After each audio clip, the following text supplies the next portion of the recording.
ሰላም ጤና ይስጥልን ውድ ኦርቶዶክሳውያን እንኳን ለእመቤታችን ለቅድስት ድንግል ማርያም የጾመ ፍልሰታ አደረሳችሁ አደረሰን። የእመቤታችን ነገር እጹብ ነው፣ ድንቅ ነው። ከስላሴ በታች ከፍጡራን በላይ እንደ እመቤታችን የከበረና ገናና የሆነ የለም።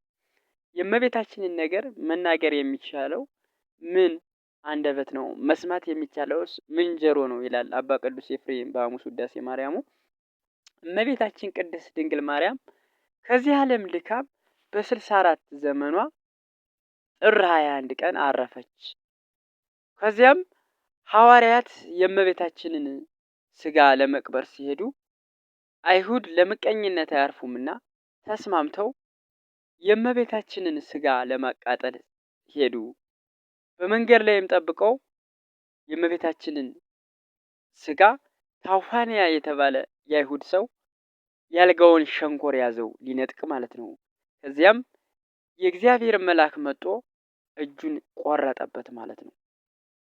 መላእክትም ቅዱስ ዮሐንስን ወንጌላዊ ቅዱስ ዮሐንስን ማለት ነው እና የእመቤታችንን ስጋ ነጥቀው ወደ ሰማይ በኤዶም ገነት አሳረፉት። ያ በድፍረት እና በንቀት የእመቤታችንን አጽም ለመንጠቅ ያልጋውን ሸንኮር የያዘው ሰውም አዘነ፣ ተጸጸተ።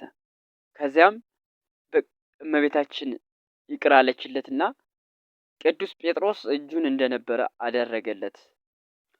ከዛም በኋላ ቅዱስ ዮሐንስ ሲመለስ ሐዋርያት የሆነውን ነገር ጠየቁት።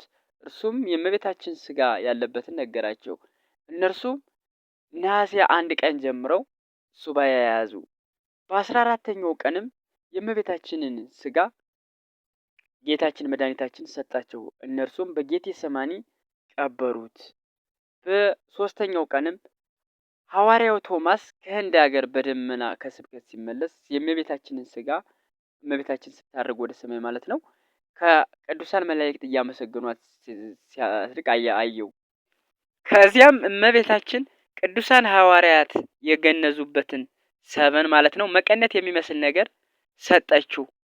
እርሱም ሄዶ የሆነውን ነገር ሁሉ ነገራቸው።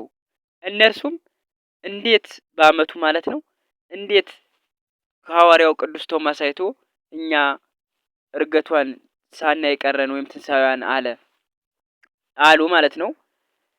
በአመቱም ነሐሴ 1 ቀን ጀምሮ ማለት ነው ይቅርታ አድማጮቻችን ሱባኤ ያዙ። በ16ኛው ቀንም ጌታችን መድኃኒታችን ኢየሱስ ክርስቶስ እመቤታችንን ይዞ ሐዋርያትን አስከትሎ ከቅዱሳን መላእክቶች ጋራ መጥቶ ቀድሰው አቁርቧቸው ስታርግ አሳያቸው ማለት ነው። አንዳንድ ሰዎች የእመቤታችንን እርገትና ትንሣኤ ስንናገር እንዴት ሊሆን ይችላል ብለው የሚሉ ወደ ሰማይ አላረገችም ብለው የሚሉ አሉ። ነገር ግን እንዴት ይገርማል!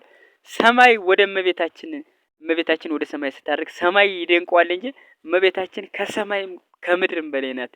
ሰማይና ምድር ሊይዙት የማይችሉትን ጌታ በማህፀኗ ተሸክመዋለች ማለት ነው ውድ ኦርቶዶክሳውያን። ስለዚህ የእመቤታችን ማለት ለኛ ለኦርቶዶክሳውያን ልዩ ናት ማለት ነው።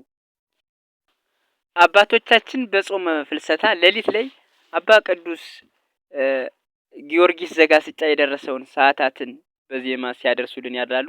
ቀንም ቅዱስ ኤፍሬም የደረሰውን ውዳሴ ማርያም ትርጉም ሲናገሩ ይውላሉ። ከሰዓትም ቅዳሴው ማለት ነው አባ ሕርያቆስ የደረሰውን ቅዳሴ የእመቤታችን ቅዳሴ ይቀድሳሉ ማለት ነው። አድማጮቻችን ስላዳመጣችሁን እናመሰግናለን። ጾሙ የበረከት ይሁንላችሁ እላለሁ። አመሰግናለሁ።